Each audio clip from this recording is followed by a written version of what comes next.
Olá, esse é o Pauta Criminal. Eu sou Davi Tangerino e junto comigo, no episódio de hoje, teremos como entrevistadoras as alunas Larissa Alves e Letícia Macedo. A nossa convidada de hoje é a professora Daniele Galvão, doutora em processo penal pela USP, professora do mestrado profissional do IDPE, advogada e até bem recentemente juíza no Tribunal Regional Eleitoral de São Paulo. Dani, eu vou usar o Dani porque é assim que nós nos tratamos usualmente, essa é uma conversa informal. Muito obrigado pela sua presença, pelo seu tempo. E, Dani, a gente sempre abre as nossas entrevistas com a mesma pergunta, que é uma oportunidade de os ouvintes terem um pouco contato com a sua biografia, tal, que é como é que você chegou no direito e, mais especificamente depois, no penal, no processo penal. Obrigado. Olá a todos que nos escutam. Obrigado, Davi, pelo convite. E eu estou muito, muito feliz pelo convite e pela possibilidade de conversarmos. Também cumprimento Larissa, Letícia e todos que nos ouvem. Como eu comecei no direito? Eu sou filha de um engenheiro civil e de uma médica. Eu sabia o que eu não queria. Eu não queria nada relacionado à medicina, sangue e essa parte odonto, veterinária, nada disso. E eu sou de Joinville, em Santa Catarina. Na época, Joinville, a faculdade tinha alguns cursos e o curso mais difícil, o vestibular mais difícil era de Direito. Então, eu tentei, como era de costume na época, do meu colégio incentivava, eu tentei vestibular no final do segundo ano do ensino médio e passei para Direito, porque todo mundo tentava no mais difícil, eu passei. Como eu não sabia muito o que eu queria, eu sabia o que eu não queria, o que já é um começo, eu no terceirão estudei e tentei Direito novamente. E no primeiro ano, confesso que eu não gostava muito. Eu, inclusive, fui fazer cursinho porque eu achava que queria fazer engenharia química. E me apaixonei pelo Direito, então, no terceiro semestre, quando eu comecei a fazer estágio. Aí eu me apaixonei pelo Direito.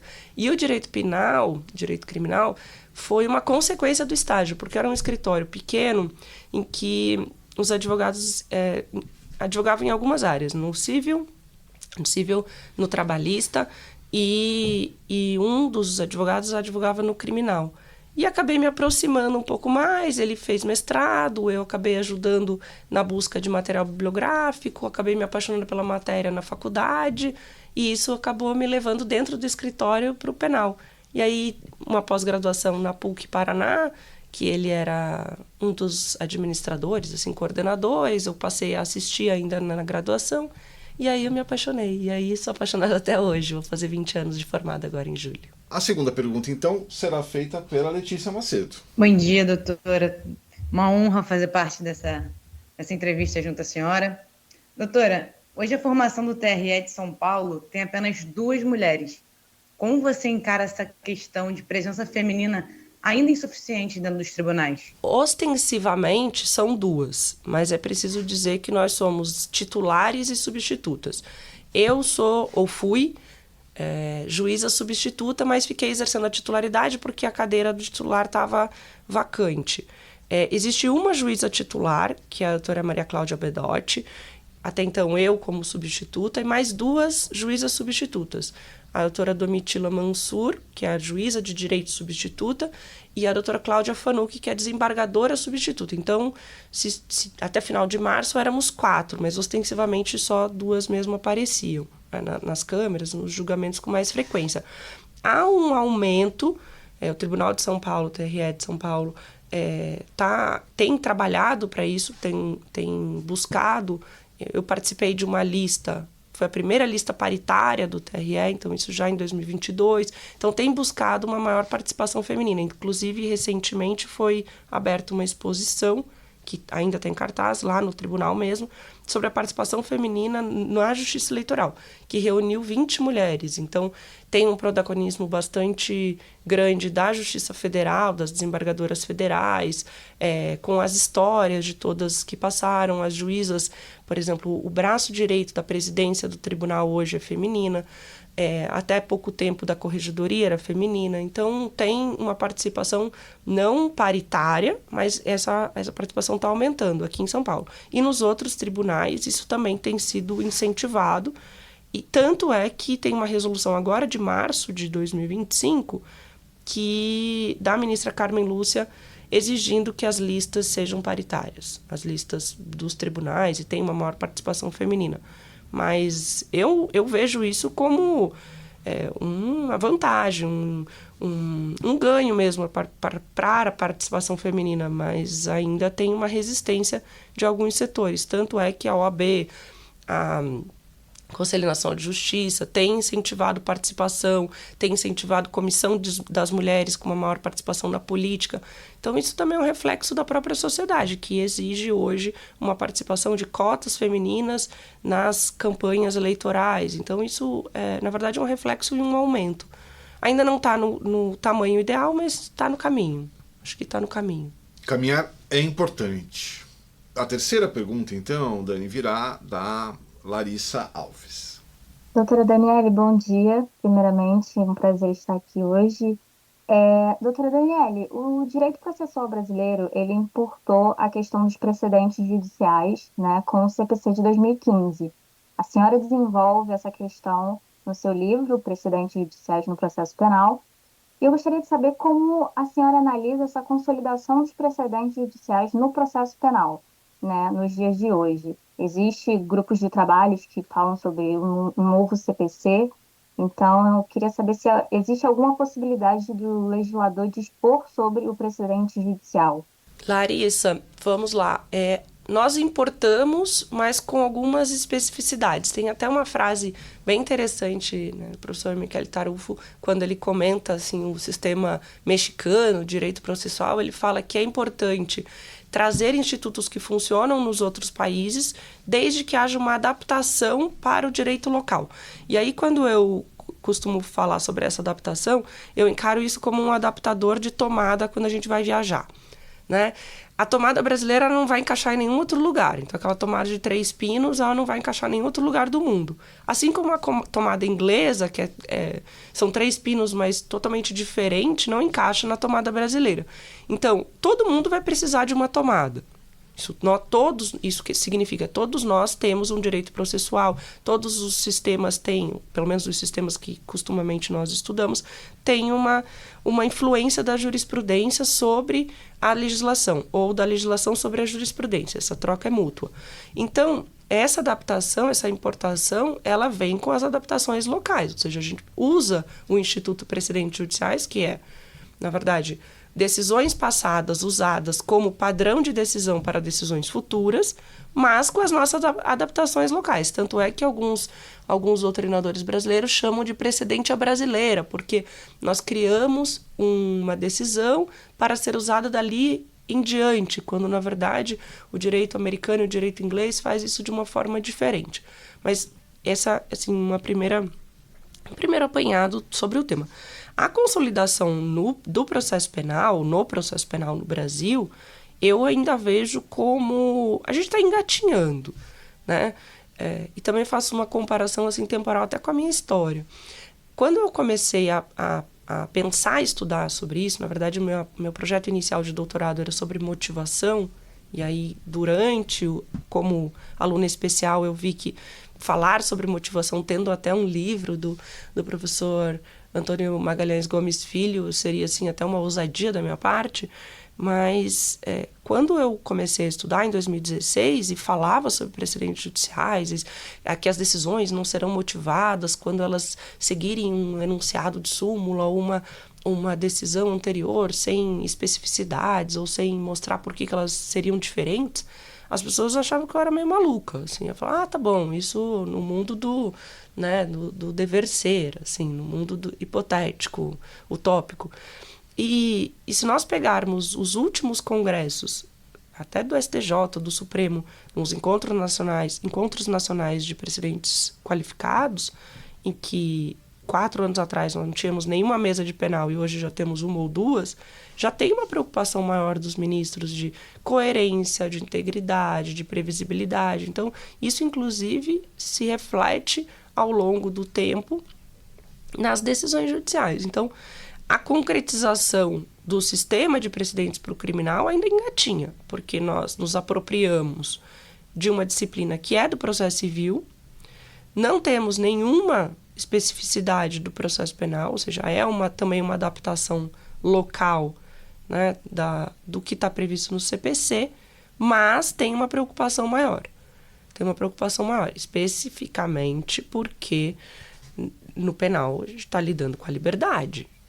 Às vezes não diretamente, mas de um modo reflexo está lidando com a liberdade. Então tem uma preocupação maior, inclusive da sociedade, exigir que os textos, das decisões judiciais sobre um mesmo tema em um mesmo tribunal sejam de uma mesma forma. Ou seja, já foi decidido desta forma para A, por que não vai ser decidido desta forma para B? Então, tá...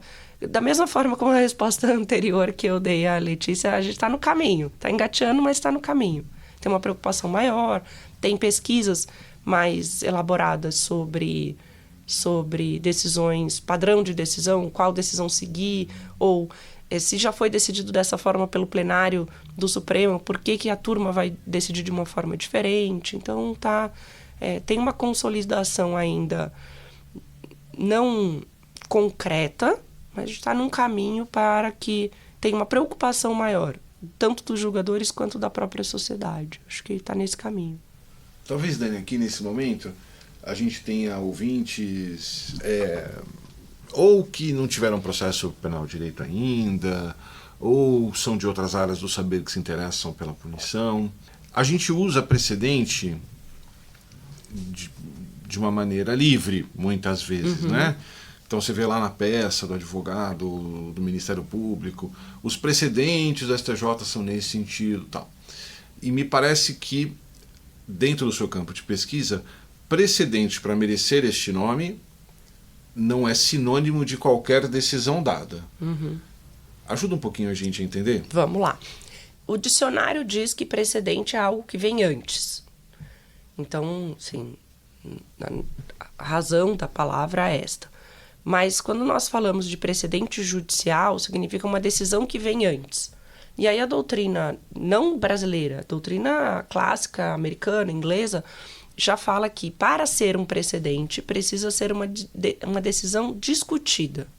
Então precisa ter ampla defesa, ou seja, debate entre o acusador e o acusado. E aí não só uma questão de ampla defesa, mas também de contraditório, ou seja, precisa ter um debate de teses.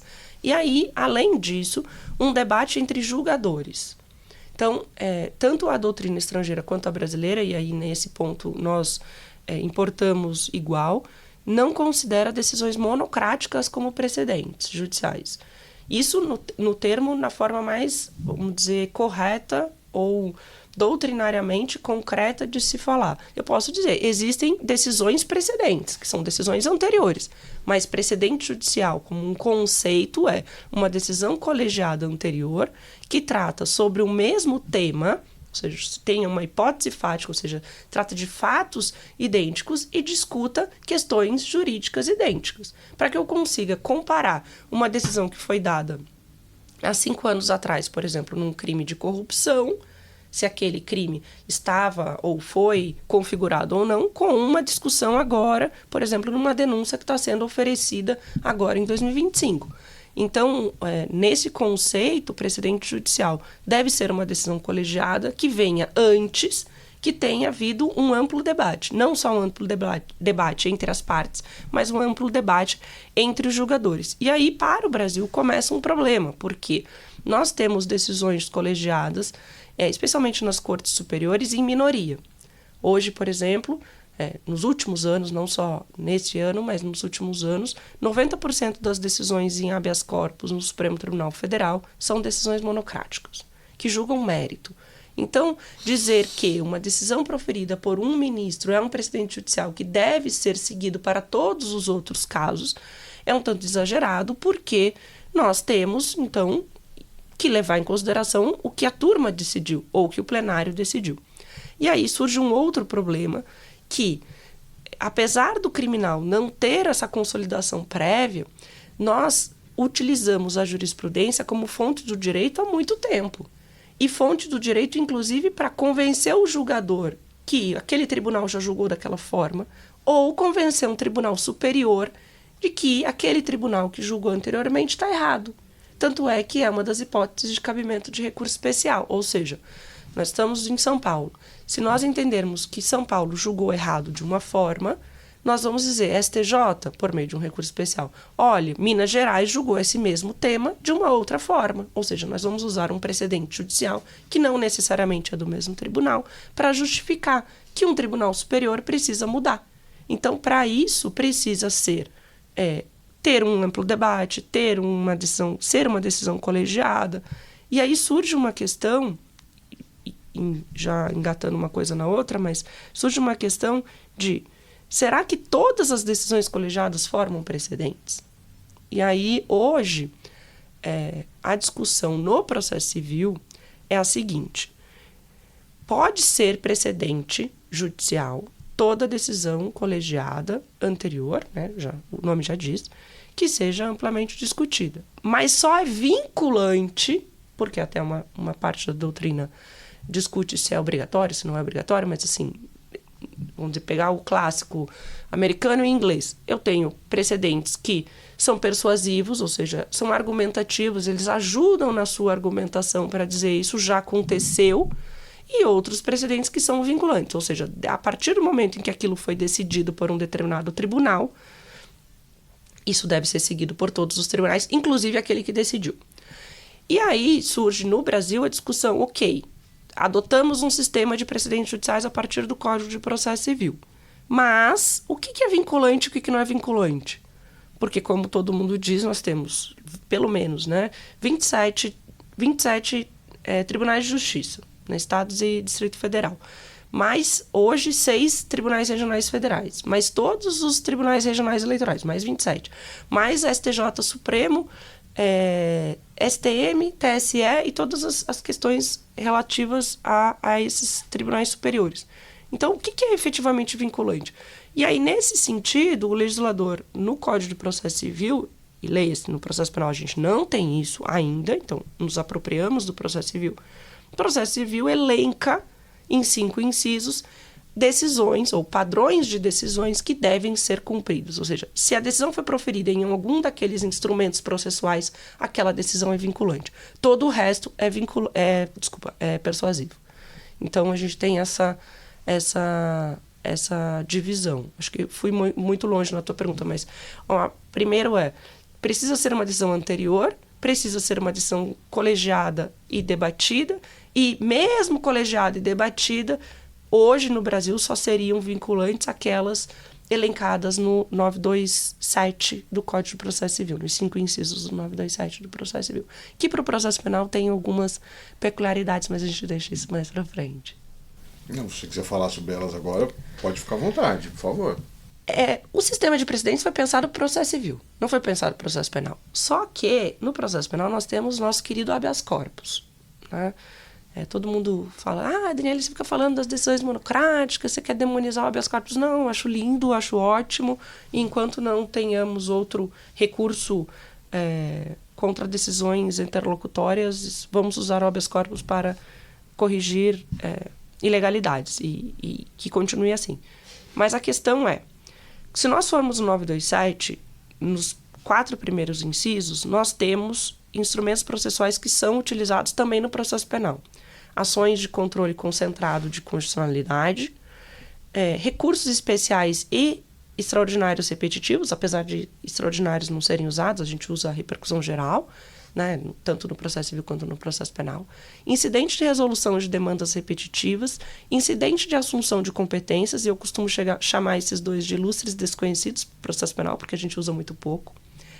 Os enunciados de súmula do Supremo e do STJ nas suas matérias, ou seja, constitucional e infraconstitucional, e as súmulas vinculantes. Até aí, 0 problema para o criminal. O problema surge com o 5º inciso, que é a orientação do plenário ou do órgão especial dos tribunais aos quais os outros tribunais estiverem vinculados. Para o processo civil, você vê um, outro caso de mandado de segurança que é julgado, um conflito de competência que é julgado na Corte Especial do STJ, um mandado de segurança que é julgado no plenário do Supremo Tribunal Federal. Mas, no processo penal, se nós pegarmos grandes teses dos últimos anos, elas foram decididas em habeas corpus ou recursos de habeas corpus no plenário do Supremo. Então, vamos lá. Ordem das alegações finais de réu colaborador. Virou lei, inclusive, depois. As questões de inconstitucionalidade de regime integralmente fechado para crimes hediondos. Né? O regime inicialmente fechado obrigatório também para os crimes hediondos. Nós temos a discussão do ANPP, foi em habeas corpus recente. Tudo afetado, eram casos que deveriam ser julgados pela turma e que foram afetados, ou seja, levados para o plenário, que é um órgão máximo do Supremo, e lá foram discutidos. Outro, que vai muito ao encontro das tuas pesquisas, Davi, é a criminalização do não recolhimento do ICMS. Assim, a gente está discutindo isso num recurso em habeas corpus. Não é ação de controle concentrado, não é IRDR, não é recurso extraordinário. E qual é o efeito dessa decisão? Ou seja, o Supremo afeta, porque tem uma previsão no regimento que autoriza, afeta o caso, tira da turma e põe para o plenário, julga no plenário e espera que, com isso, tenha um efeito vinculante. E aí, para mim, o caso mais, assim, de colocar na vitrine, não porque é um bom caso, mas porque é um caso exemplar desse assunto, é a exigência ou não do trânsito em julgado para a execução provisória da pena, em 2016. Ou seja, era um habeas corpus que deveria ter sido julgado em uma das turmas, foi afetado para o plenário, sem nenhuma comunicação para a sociedade de que poderia haver uma mudança de jurisprudência drástica, porque no dia seguinte tinha expedição de mandado de prisão aos montes no Brasil, e foi uma decisão que foi, ou que teve um seu efeito vinculante reconhecido pelo próprio Supremo Tribunal Federal num habeas. Então, esse inciso 5º é o que, vamos dizer, o coração da minha tese, que eu falo, tudo bem, nós afetaremos esses casos individuais para o plenário ou para a Corte Especial do STJ, mas qual é o efeito dessa decisão? Será que todos esses casos devem ter efeito vinculante? Ou qual é o efeito persuasivo? Ou qual é o grau desse efeito vinculante? Ou seja, em que hipóteses pode ser vinculante? Porque muito me preocupa, assim, eu posso escolher. Eu não, porque eu não sou ministra, mas o Supremo pode escolher um caso, afetar para o plenário, não ter discussão nenhuma com a sociedade, ter um debate só entre as partes e aquilo acabar atingindo o que nós... Eu, às vezes, me acho um pouco do processo civil, porque tem um pé no estudo lá. A gente chama de litigante sombra. É aquele litigante que fica na sombra, mas uma hora ele vai ser atingido por aquela decisão. Então, esse é o ponto, assim, de grande debate, que afeta o STJ no ponto de os habeas corpus afetados, eles não vão para a Corte Especial, mas eles vão para a terceira sessão, que não tem previsão legal. E aí vem o ponto seguinte, como o STJ pode exigir um efeito vinculante dessas decisões se não tem previsão legal, mas também se às vezes o próprio STJ não cumpre? Então a gente tem, por isso que eu falo que está caminhando. E defendo, e continuarei defendendo, que o sistema no processo civil é bom, mas nós precisamos de um sistema adaptado para o processo penal. Aí, fazendo a comparação do adaptador da viagem, eu não preciso de um super adaptador para colocar a tomada de 3 pinos na tomada americana, mas talvez eu precise adaptar a tomada antiga que a gente tinha em casa para a tomada de 3 pinos, sabe? Eu continuo dentro do Brasil, mas em alguns momentos precisa ter esse ajuste. Então, que é a discussão que teve a partir de 2008 com a suspensão ou não suspensão de todos os casos quando tinha recurso repetitivo. Você afeta para julgar em recurso repetitivo, você vai suspender todos os processos no Brasil? E como é que fica a prescrição? Como é que ficam os presos? Como é que ficam essas questões? Então, acho que a minha pesquisa foi um pontapé inicial para uma grande discussão. Eu fico feliz quando as pessoas falam, eu parti da tua pesquisa para pesquisar outras coisas, até porque eu estou querendo revisar meu livro para uma segunda edição e estou querendo outros pensamentos. Mas é um pouco disso. Acho que falei muito. Não, imagina. E eu ainda vou fazer 2 questões aqui de follow-up, antes de devolver a palavra para as meninas. Dani, acho que talvez um último esclarecimento aqui para quem está chegando no tema, porque você fala então decisões então que tenham efeito vinculante ou não, mas para complicar nós temos um bichinho chamado súmula vinculante. E aí o ouvinte pode falar, tá, então será que a Dani está falando de súmula vinculante? Eu sei que não. Ajuda um pouquinho a gente a entender esses 2 bichos aí dessa fauna que a gente está olhando. E uma pergunta também aqui é a importância da ementa, a importância do acórdão, né? Porque o exercício que você propõe pressupõe que a questão jurídica e a questão fática sejam passíveis de ser reconhecidas numa leitura breve. Então, eu deveria ser capaz de abrir um acórdãozinho, pegar a ementa e falar, tá, entendi, não precisa do detalhe, da minúcia, mas o fato é mais ou menos esse, o debate jurídico é mais ou menos esse, depois a conclusão foi essa. A conclusão aparece invariavelmente, deferido, indeferido, procedente, improcedente. Mas tem um caso, a gente poderia pegar um caminhão de casos, né? Mas tem um caso intrigante para mim, que é o caso do descaminho. Né? O STJ, eu tentei fazer uma arqueologia dos precedentes, porque o descaminho é tratado como um crime formal, apesar de ter, anda como pato, nem sei qual que é o verbo, né? Faz barulho de pato, bota ovo de pato, mas não é crime tributário para eles. E aí tem a questão de ser material, etc. O precedente mais antigo que eu consegui achar remete a uma decisão do ministro Aires Brito no Supremo, e que ficou lá que o crime é formal. E é um defeito de ementa, porque se você for ler o acórdão, o ministro Aires Brito não estava falando do 334 caput, né? Ele estava falando de um dos parágrafos, e esse parágrafo é formal. Então, quer dizer, as pessoas, estou imaginando aqui, né, não foram ler a fundamentação do acórdão, a ementa ficou incompleta, e isso virou uma verdade jurídica, desconectada daquele caso. Então, um zumbizinho aí, que existe desenraizado. Esse é só um exemplo de um caminhão que a gente poderia ter, e você certamente tem. Então, me parece que para que essa ordem de ideias, e aí você me corrija aqui, a grande coisa de todo esse debate de precedentes e tal, acho que o grande ganho, me parece, é um ganho de eficiência no seguinte sentido. Quem for entrar no tribunal precisa ter um mínimo de previsibilidade de como temas são resolvidos. Na nossa vida, Sim. como cidadão, é ainda mais sensível.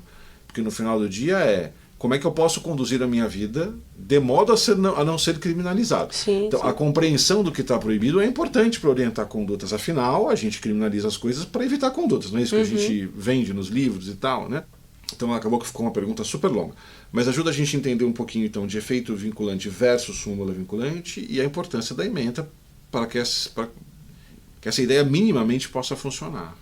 A minha justificativa, inclusive, para a adoção de um sistema de precedentes no processo penal é justamente isso. Se hoje o cidadão ele não se pauta só pela legislação para tomar determinadas decisões, mas também em relação à jurisprudência. E um exemplo, aí usando essa parte de crime tributário, descaminho que você falou, é a discussão de quando quero parcelar. Estou devendo ao fisco, quero parcelar. O que diz a lei e o que diz a jurisprudência. Então, durante anos, isso ficou sendo discutido na jurisprudência, então as pessoas tomavam decisões de parcelar ou não parcelar, e isso tinha reflexos em extinção de punibilidade, suspensão de ações penais, inquéritos e tudo mais, com base na jurisprudência. Então, a minha justificativa é justamente essa. A pauta das ações, né, as decisões sobre ações ou omissões na sociedade ou pelos cidadãos é feita também pelas decisões judiciais. Isso não significa que o cidadão comum vai abrir, vou abrir o STJ para ver qual é o entendimento sobre a qualificadora, porque eu decidi que eu vou matar alguém e vou verificar como que eles têm decidido sobre a qualificadora impedir a defesa da vítima. Não é isso, mas algumas atitudes, inclusive, que os advogados podem orientar, advogados de defensoria podem orientar seus clientes em relação, por exemplo, tomar decisões sobre crimes tributários, né, ou sonegações tributárias já praticadas, pode passar por isso. Então, esse é um ponto. Agora, quando o legislador colocou dentre as decisões de observância obrigatória as súmulas e as súmulas vinculantes, isso causou, inclusive tem um texto muito bom do professor José Rogério Cruz de Tucci, causou um furor porque, no final do dia, súmula não é decisão. Súmula é um enunciado de várias decisões de um mesmo tribunal em um mesmo sentido. E aí é bom nós voltarmos assim, à história, o porquê das súmulas, que era justamente dar conhecimento ao próprio tribunal e à sociedade do que vinha sendo discutido, vinha sendo debatido e decidido sobre determinados assuntos. E aí acho curioso, quando você fala do descaminho e essa incongruência entre o fundamento do acórdão e o que tem na ementa e o que foi levado adiante, daí daqui a pouco a gente falar da ementa e do acórdão, mas se nós pegarmos a velha conhecida súmula 7, que veda reexame de fatos e provas em recurso especial para o STJ, uma das decisões que embasou a formulação desse enunciado de súmula é sobre uso capião, que nada tem a ver com crime, que nada tem a ver com discussão de processo penal sobre ampla defesa e contraditório, por exemplo, e que muitas vezes é utilizada para que esses recursos não sejam admitidos ou não sejam processados, não sejam, como diz numa linguagem um pouco mais leiga, não subam para o STJ. Então, quando colocaram efetivamente essas súmulas, tanto as vinculantes como as não vinculantes, vejam que elas estão no mesmo patamar, apesar de constitucionalmente diferenciadas, porque as súmulas vinculantes têm um processo de votação e aprovação diferente, inclusive para serem aprovadas como revogadas, mas hoje no 927 os incisos as colocam com efeitos iguais, né? Então causa essa discrepância. Eu defendo, tal como o professor Tucci, no sentido de que as súmulas não deveriam estar ali, porque elas são decisões. E a essência da adoção do sistema de precedentes é verificar quais foram os fundamentos para que esses fundamentos da decisão, ou seja, a ratio decidente ou a razão de decidir, seja aplicada para casos futuros. Porque se fosse só o dispositivo, nós não precisaríamos colocar as ações de controle concentrado, porque já tem lei que diz que o dispositivo das ações de direito de controle concentrado tem efeito vinculante. Então não precisaria. Mas nós não conseguimos nos divorciar das súmulas, que é uma forma breve de saber, forma breve no sentido de parece um enunciado de lei, de saber o que o tribunal vem discutindo. Aí a doutrina acabou superando essa discussão inicial e parte da premissa hoje que a aplicação da súmula para efeito vinculante dos fundamentos exige que você vá ao acórdão que deu ensejo ou aos acórdãos que deram ensejo a aprovação daquele enunciado de súmula para verificar se o teu caso, no qual a súmula vai ser aplicada ou não, tem equiparação ou equivalência àquele acórdão que deu ensejo ao enunciado de súmula. Isso ainda não está acontecendo, mas a ideia é essa, assim, para verificar. Ou seja, eu só posso aplicar a súmula, por exemplo, do uso de algemas em prisão se eu tiver um caso em que há prisão e há possibilidade de uso de algemas, e não uma condução coercitiva para uma CPI, por exemplo. Então, seria nesse sentido. Mas essa confusão de súmula vinculante com precedente vinculante, ela está acontecendo. Hoje as súmulas vinculantes estão dentro de um baú no qual estão outras decisões que são consideradas vinculantes. Para a lei, tanto as súmulas não vinculantes também são. Então a súmula 7 hoje, nos termos do 927, ela é também vinculante. Isso é das súmulas. E a importância da ementa e do acórdão a ementa é um resumo do que foi discutido e debatido e decidido no acórdão. E a aplicação da decisão deveria ser com base no que foi, o que está constando no acórdão. Mas isso não acontece, porque nós temos no Brasil também um sistema de votação de acumulação de votos, né? Então, você pega o caso, voltando à necessidade ou não de trânsito em julgado para execução provisória, é um acórdão de 500 e tantas páginas, cujos fundamentos estão dispersos nos 11 votos. Então, a ementa é um conjugado do voto vencedor, ou do voto do relator que foi acompanhado, às vezes não pelos mesmos fundamentos, pelos demais. O que a gente sempre sugere, e agora o CNJ tem inclusive uma resolução nova, cujo número eu não vou lembrar de cabeça, mas de uma ementa, um ementário, uma sugestão de emendas mais descritivas, em que há uma descrição da hipótese, uma descrição da questão jurídica, de outras decisões que foram utilizadas para fundamentar, e aí com o dispositivo. Então, é uma ementa muito maior do que a ementa que nós estamos acostumados a ver, é uma ementa que dá muito mais trabalho de fazer, mas já que nós não vamos ao acórdão para buscar os fundamentos, e vamos continuar usando as ementas, então tem uma ementa um pouco mais descritiva. Mais longa, mas mais descritiva. Mas é importante sempre voltar ao acórdão, porque, como você disse, às vezes a ementa não reflete o que diz. A ementa está lá, crime de calúnia. Tá, mas foi calúnia como? Onde? Por qual meio? Contra quem? Uma pessoa? Duas pessoas? Então, precisa sempre voltar ao acórdão para verificar os fundamentos. Antes de passar a palavra, o direito penal tributário tem exemplo de 2 fenômenos aí que você mencionou.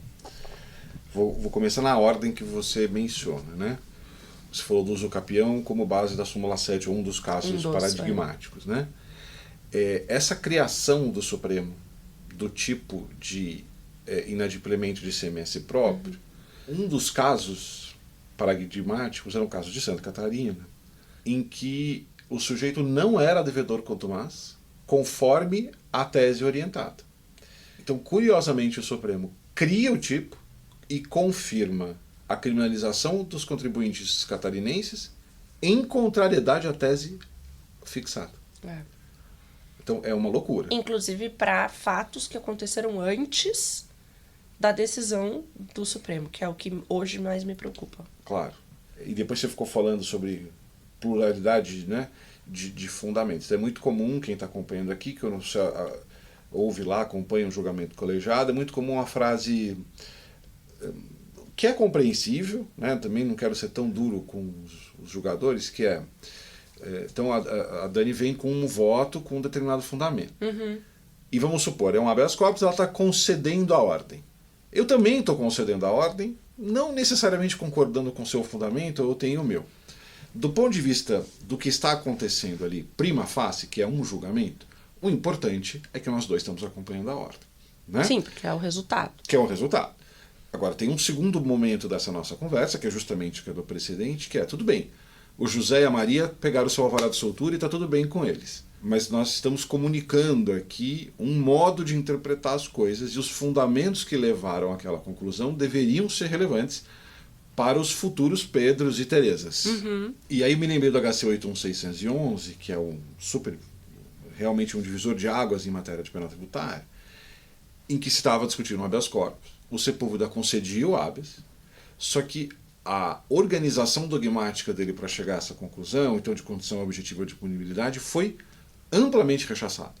O fundamento de verdade, digamos, vencedor foi o do Peluso, que depois, com base em que eu estou afirmando isso? Porque foi a tese do Peluso que deu corpo à súmula vinculante depois. Né? Então, também é um exemplo muito bem acabado do que você vinha dizendo. Concedeu a ordem. Então ele segue o redator para o acordo, não teve divergência, ou até teve, mas foi majoritário, então ele foi o redator do acordo e ele traduziu na ementa a posição do voto dele.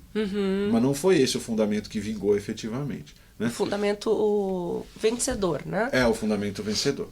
Então acho que são casos que Bom, acho que o primeiro é mais grave, porque para mim, na minha opinião, é um erro de decidir. Nesse segundo é um erro em orientar para o futuro. Você está muito concentrado ali no resumo do seu voto, mas não é esse o fundamento que vingou. Mas enfim. Porque a ementa deveria, em qualquer caso, a gente está falando do Supremo, mas em qualquer tribunal, refletir o fundamento vencedor, ou argumento vencedor do voto, ou os fundamentos majoritários, mesmo que somados. Porque essa é a dificuldade. Ganhou, mas ganhou por quê? Resolve o problema do caso concreto, mas não resolve o problema para frente. E aí é dispersão de fundamentos, ou seja, fundamentos diversos cujo resultado é o mesmo, mas você não tem, às vezes não tem uma somatória vencedora de fundamentos. Então você pode ter um habeas corpus que foi concedido para anular uma ação penal. Vamos pensar assim, um voto foi reconhecendo a quebra de cadeia de custódia, o outro foi reconhecendo a ilegalidade na busca e apreensão, e o outro foi reconhecendo que a confissão policial foi fundada na tortura, vamos supor, e anula a ação penal inteira em razão disso. Ou seja, houve anulação da ação penal, mas qual é o fundamento vencedor, né? Então, a aplicação na sequência é difícil. E aí, talvez nós precisamos pensar que esta decisão serve para Pedro, neste caso concreto, mas não é um bom caso para ser usado como precedente vinculante adiante. Por quê? E aí vamos à criminalização lá do ICMS. Primeiro, eu rechaço a questão de criminalizar ou não criminalizar por decisão judicial. Acho que é um perigo. Isso já venho defendendo há algum tempo. Acho que a homofobia e todas as discussões do Supremo também não vem ao caso agora, mas eu tenho uma grande preocupação em relação a isso. Um segundo ponto, a partir daquele momento há uma criminalização daquela conduta, ou seja, um reconhecimento de que aquela conduta é ilícita. Você consegue ou pode aplicar para fatos que aconteceram antes da data do julgamento? Ou seja, eu tenho uma aplicação em malam parte retroativa. Se fosse lei, não aplicava. Por que precedente aplica? Claro. E aí tem um outro ponto que é a necessidade de debater. E aí isso aconteceu tanto no ANPP quanto nesse da criminalização, vamos abrir para a miticure, para os amigos da corte. Então, vamos ouvir as fazendas, vamos ouvir o Ministério Público, vamos ouvir as associações dos contribuintes de Santa Catarina, vamos ouvir Então, para isso é importante. Mas tem alguns casos que, apesar de preencherem os requisitos de serem julgados pelo plenário, terem ampla defesa, ter uma amplitude de debate entre os julgadores, eles não têm uma coincidência de fundamentos. Então, aquele caso talvez não seja um bom caso como precedente vinculante. E aí, para isso, no penal, a gente precisaria de algumas adaptações, que são os casos, especialmente, da fixação de jurisprudência por habeas corpus, que tem outros reflexos.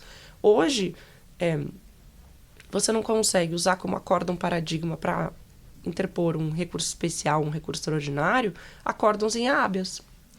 Ou, tendo divergência entre a quinta turma e a sexta turma do STJ, você não pode usar um habeas corpus que foi, mesmo que afetado para a terceira sessão, como acórdão paradigma para o embargo de divergência. Então, será que a gente precisa continuar fixando precedentes vinculantes em habeas corpus? Daniele, mas lá vem você de novo demonizando. Não, vamos fazer, mas que tal criarmos, então, um procedimento? Um procedimento é escolher um bom habeas corpus em que tenha uma fundamentação, às vezes até mais de um, trazer a sociedade para debater, ou seja, a Associação dos Contribuintes, o IBCCRIM, as universidades, e aí, em razão disto, fazer uma boa decisão com coincidência de fundamentos, e aqueles fundamentos vão ser aplicados adiante, e não só no caso concreto. Hoje eu acho que essa é a dificuldade. Eu, quando escrevi a tese, eu estava muito preocupada em como formar o precedente.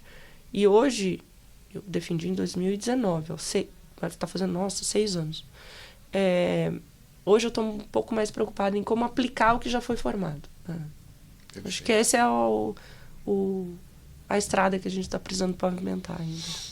A próxima pergunta será da Letícia Macedo.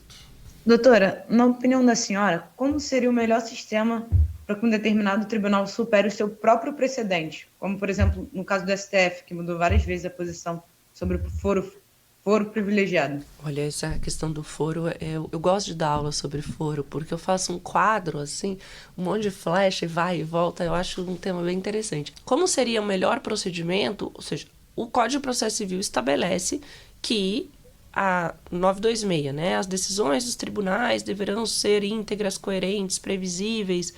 E aí, tanto no 927 parágrafos, estabelece alguns instrumentos ou formas de modificação de jurisprudência. E o primeiro ponto mudança de composição do tribunal não pode ensejar automaticamente uma mudança de jurisprudência, né, uma mudança de entendimento, uma alteração drástica de entendimento. E todas as alterações, elas não podem vir num movimento de, até usando uma frase do ministro, salvo engano, do ministro Fux, enquanto ainda ministro do STJ, que era a jurisprudência montanha-russa. E eu acrescento um pouco que a montanha-russa no escuro que passa no meio da água.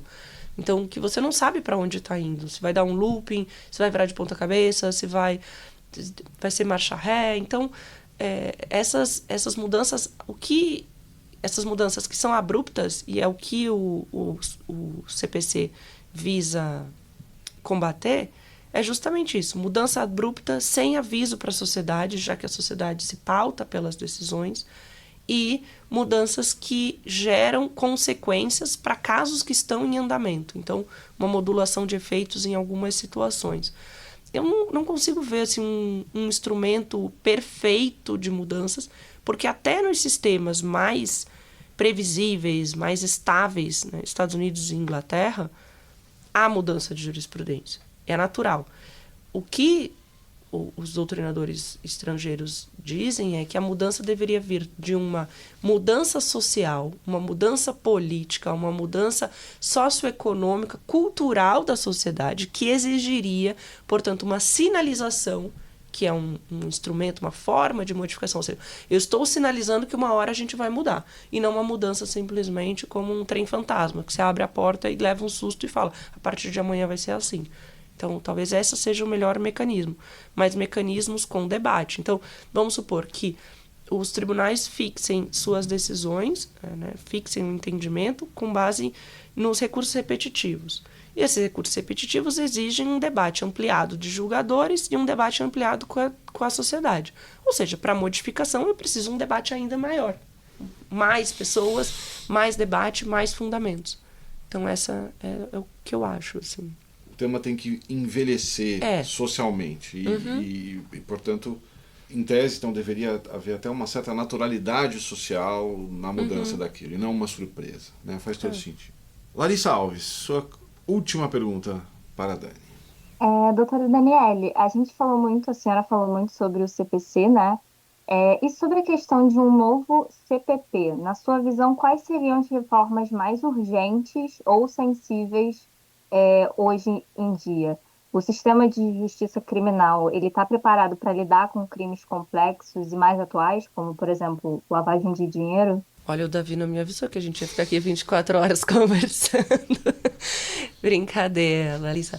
Tem vários pontos, né, que o Código de Processo precisaria evoluir, a meu ver. Isso é uma discussão bastante, assim, profunda.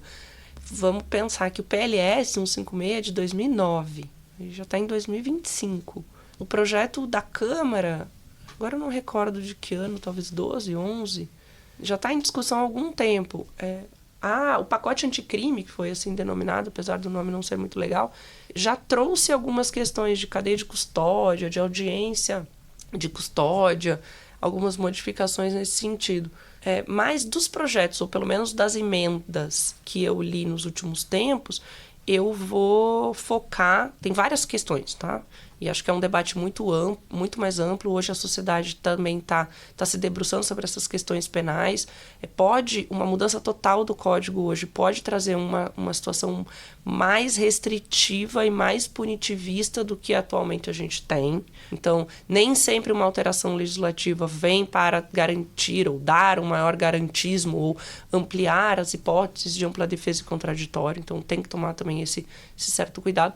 Mas eu levaria em consideração a parte dos recursos, de pensar em alguns recursos intermediários quanto a recebimento e não recebimento de denúncia, pensar numa disciplina específica para o processo penal relacionada aos recursos para os tribunais superiores, não uma cópia do CPC do que a gente tem hoje, até pensar nas especificidades, como que a divergência pode ser tratada no cabimento do RESP, como que os recursos repetitivos vão ser tratados. Eu levaria em consideração essa parte, assim. Sempre com o receio de que as coisas podem ficar um pouco piores, digo, como advogada. Então, tem que tomar esse certo cuidado. Hoje, uma reforma total do código, eu não sou muito otimista em relação a isso. Eu acho que a gente vai continuar fazendo reformas parciais do código em temas que são sensíveis, e depois de uma discussão, que é agora até recente, de uma PEC de segurança pública. Então, acho que a discussão concomitante pode levar a um endurecimento das leis e até uma diminuição das hipóteses recursais, que é uma questão que está bem enraizada.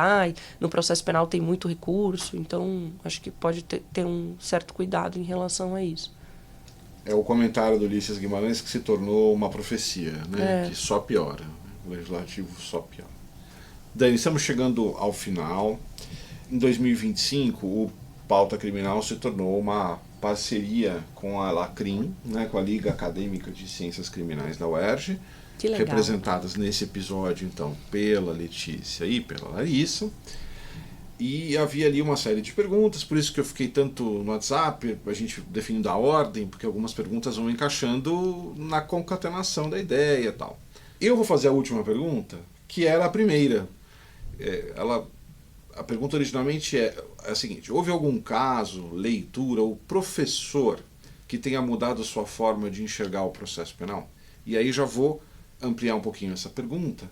Para fazer a pergunta, então, a gente sempre abre com a mesma pergunta e encerra com a mesma pergunta, que é: Dani, além do seu livro, que já foi referenciado aqui, quem se interessou por processo penal, por precedente, por judiciário, enfim, ficou mordido com as nossas conversas, o que você recomendaria para saber mais? Pode ser livro, pode ser um site, pode ser um podcast, alguma fonte aí que você recomendaria.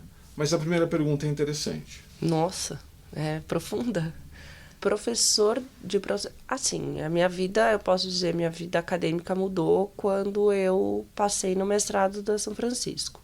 Acho que abriu um mundo, assim, que até então... Não vou dizer que era desconhecido, porque eu conhecia pelos livros, mas os debates, para mim, foram... Mudou a minha vida.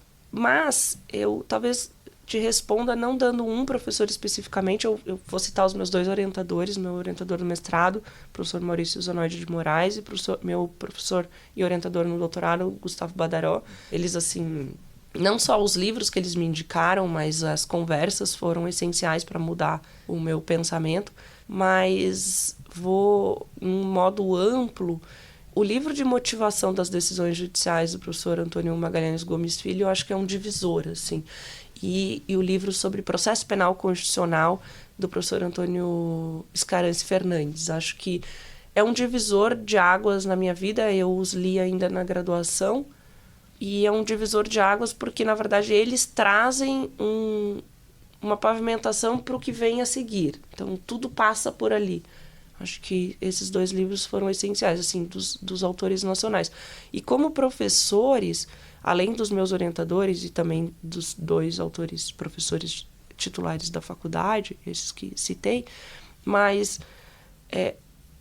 vivenciar outras matérias além do penal. Acho que isso, de direito administrativo, de processo civil, de direito civil, porque o processo penal é uma partezinha do direito. E muitas coisas que hoje a gente resolve no processo penal vêm de ideias de outras matérias. Né? O que é contrato? O contrato é falso, não é falso? Então você precisa saber o que é contrato. E conviver não só com professores, mas com pessoas que estudavam outras coisas. Acho que esse foi o ponto. Ao invés de fechar na bolha da especialização, eu acho que a gente faz muito isso. Assim. Vou fazer mestrado em processo penal. Aí eu só convivo com pessoas do processo penal. Eu acho que eu desde sempre... Foi uma coincidência da vida. Conviver com pessoas que escreviam sobre outras coisas foi essencial. E aí isso me levou a estudar o eleitoral, que me levou a outras coisas. Então, nesse ponto, assim. E quem quiser ler sobre outros assuntos, outros temas no processo de precedentes judiciais, tem um livro que foi organizado pela Juspodium há alguns anos, que são vários professores, organizado pelo ministro Schietti, mais alguns professores, acho que o Fred Didier, que fala sobre a importância da jurisprudência para o processo criminal. E para o direito penal, para o processo criminal. E tem um texto do professor René Ariel Dotti, já bem antigo, na Revista dos Tribunais, que fala sobre o trânsito em julgado para a execução das penas. Também que é bem interessante. Que fala justamente isso. Será que posso aplicar para casos que já estavam em andamento ou trato a jurisprudência como lei? Então, acho que fica assim esses meus duas... Poderia trazer alguma coisa mais específica, mas é o que vem à cabeça agora, Davi. Acho que são esses... Mas tem vários livros. De processo civil tem vários. E que dão ideias para a gente trazer isso para o processo penal. Muito bem. Professora Daniele Galvão, o podcast Pauta Criminal, e falo aqui em nome da Lacrim também, agradecem muito este bate-papo, que foi muito fluido, muito enriquecedor. E ficamos por aqui. Obrigado. Eu que agradeço. E fiquei muito feliz com essa nossa conversa de hoje. Muito, muito obrigada. Obrigada pelo convite. Um abraço a todos. Caso você tenha dúvida ou queira deixar sugestão de tema, pode enviar e-mail para pautacriminalpodcast@gmail.com. pautacriminalpodcast@gmail.com. Também para saber dos novos episódios, nos acompanhe nas redes sociais. No Instagram, @Pauta Criminal Podcast e no Twitter, Pauta Podcast. A produção do Pauta Criminal é de Denise Tangerino. O tema David Devil, que está na abertura da Pauta Criminal, é uma faixa produzida pelos Mook Brothers com a participação de Cássio Ferreira no sax alto. Siga Mook Brothers no Instagram e nas plataformas de streaming. Gravação e edição de Marcelo Cardoso e Sérgio Pinheiro na Casa do Podcast.